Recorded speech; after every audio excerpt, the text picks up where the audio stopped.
अस्सलाम वालेकुम। आप ये वीडियो adnan.cs.com से देख रहे हैं। मेरा नाम ज़ुबैदा अशरफ है। इस ट्यूटोरियल में हम रूबी को इस्तेमाल करने के कुछ तरीके देखेंगे। सबसे पहले हम देखेंगे कि सिंगल कमांड से हम रूबी को कैसे इस्तेमाल कर सकते हैं। जो कि रूबी के लिए हमने अपने कंप्यूटर्स पर इन्वायरमेंट बिल्कुल सेट कर लिया है और अब हम जस्ट सिंपल उसकी प्रैक्टिस करेंगे और देखेंगे कि कमांड्स रूबी पर कैसे रन करती हैं।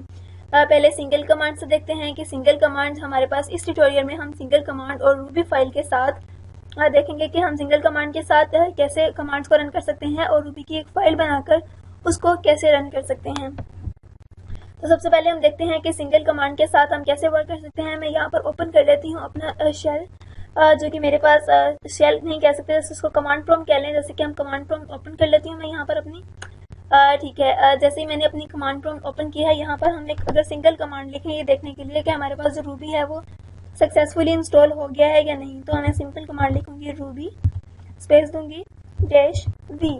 तो आप देखिए कि मेरे पास यहाँ पर रूबी सक्सेसफुली इंस्टॉल है, ruby.2.2. उसका आगे से वर्जन मेरे पास आ रहा है। इस तरह से हम सिंगल कमांड के साथ ये चेक कर सकते हैं कि रूबी हमारे पास इंस्टॉल हो गया है या नहीं। इसके बाद एक और कमांड है हमारे पास रूबी डैश डालेंगे e, ठीक है। और इसके बाद अगर हम कुछ भी लिखना चाहें, जैसे कि मैं कुछ प्रिंट करवाना चाहती हूँ पुटेस, और मैं प्रिंट करना चाह रही हूँ 1 2 3, और मैं जिस सिंपल एंटर करूंगी तो अब देखिए कि मेरे पास 1 2 3 प्रिंट हो गया है सिर्फ एक सिंगल कमांड से। इसके अलावा जो कि जैसे ही मैंने पुट एस 1 2 3 प्रिंट किया, मेरे पास पुट एस नेक्स्ट लाइन पे प्रिंट हुआ और उसके बाद मुझे मेरा कमांड प्रॉम्प्ट नेक्स्ट लाइन पर ले गया। एक और कमांड होती है प्रिंट करवाने के लिए, लेकिन उसमें फ़र्क ये होता है कि वो हमें नेक्स्ट लाइन पर नहीं लेके जाते हैं, और वो होती है प्रिंट की कमांड।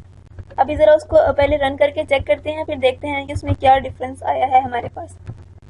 तो अब देखें कि हमारे पास यहाँ पर इसने प्रिंट करवाया, लेकिन उसके बाद उसने एक लाइन की ब्रेक नहीं दी। यहाँ पर जब हमने पुटेस के बाद 1 2 3 प्रिंट करवाया पुटेस की कमांड के साथ, तो हमारे पास 1 लाइन की स्पेस थी, लेकिन यहाँ पर हमारे पास कोई भी लाइन की स्पेस नहीं है। इसका मतलब है कि पुटेस हमें एक लाइन आगे ले जाता है और प्रिंट जो है, प्रिंट का जो कमांड है वो हमें एक लाइन आगे नहीं लेके जाता है। तो ये पुटेस और प्रिंट में थोड़ा सा डिफरेंस है।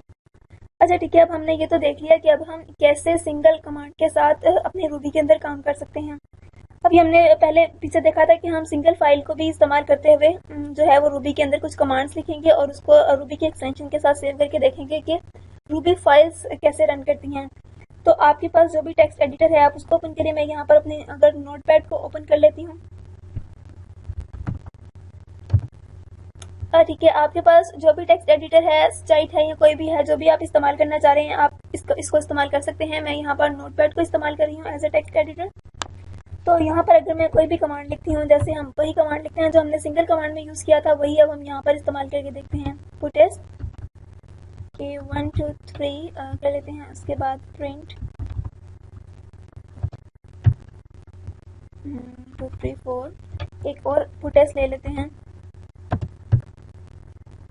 7 8 9, ठीक है। तो ये हमने 3 कमांड ले लिया। अब हम इसको ज़रा सेव कर लेते हैं, और सेव हम किसी भी डायरेक्टरी में कर सकते हैं जहाँ पर हमें ये इजीली एक्सेसिबल हो। मैं यहाँ पर इसको डेस्कटॉप पर सेव कर लेती हूँ सिंपल फाइल के नेम से, ठीक है। और मैं इसकी एक्सटेंशन रखूँगी RB। मैं इस फाइल को .RB एक्सटेंशन से सेव कर रही हूँ अपने डेस्कटॉप पर। क्योंकि हमारे पास ये कोई वेबसाइट की फाइल नहीं है कि इसको किसी रूट डायरेक्टरी पर होना चाहिए, हम इसको कहीं पर भी सेव कर सकते हैं। तो मैंने इसको यहाँ पर डेस्कटॉप पर सेव कर लिया है सिंपल फाइल के नेम से, ठीक है। तो मैं इसको ज़रा यहाँ से क्लोज कर देती हूँ। अब क्लोज, ठीक है। उसके बाद अब हम यहाँ से जो है अपनी उस फाइल को देखेंगे कि उस फाइल की आउटपुट हमारे पास यहाँ पर कमांड में कैसे रन कर सकती है। तो हम यहाँ पर हम डायरेक्टरी में जाने के लिए हम यहाँ पर एक कमांड लिखेंगे dir, ठीक है। तो हमारे पास डायरेक्टरी में जितनी भी फाइल्स पड़ी हुई हैं वो सारी हमारे पास यहाँ पर शो होने लग गई हैं। हम चूँकि सिर्फ देखना चाहते हैं डेस्कटॉप की डायरेक्टरी पर हमारे पास जो चीज़ें पड़ी हुई हैं सिर्फ उनको, तो हम लिखेंगे cd डेस्कटॉप। तो हमारे पास जो डेस्कटॉप की डायरेक्टरी में जो फाइल्स पड़ी हुई हैं सिर्फ वही आएंगी, ठीक है। ये लिखने के बाद अब मैं यहाँ पर लिखूंगी dir।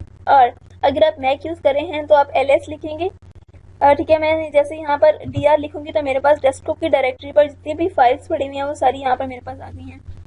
और यहाँ पर RB के एक्सटेंशन से जो फाइल मैंने अभी सेव की सिंपल फाइल, वो भी यहाँ पर ये देखें यहाँ पर अपीयर हो रही है और मैं यहाँ से इसको रन कर सकती हूँ, ठीक है। अब मेरे पास यहाँ पर फाइल है तो मैं सिंपल इसका रूबी ये कमांड लिखूंगी, उसके बाद मैं अपनी फाइल का नेम लिखूंगी simple file dot R B. ठीक है, मैंने रूबी लिखा, उसके बाद मैंने लिखा simple file dot R B, यानी अपनी फाइल का नेम लिखा और इसको रन कर दिया। तो आप देखिए कि मेरे पास जो फाइल, ये जो मेरे पास नोटपैड में जो मैंने लिखा था अपने टेक्स्ट एडिटर में, वो यहाँ पर मेरे पास अब शो होने लग गया है आउटपुट में।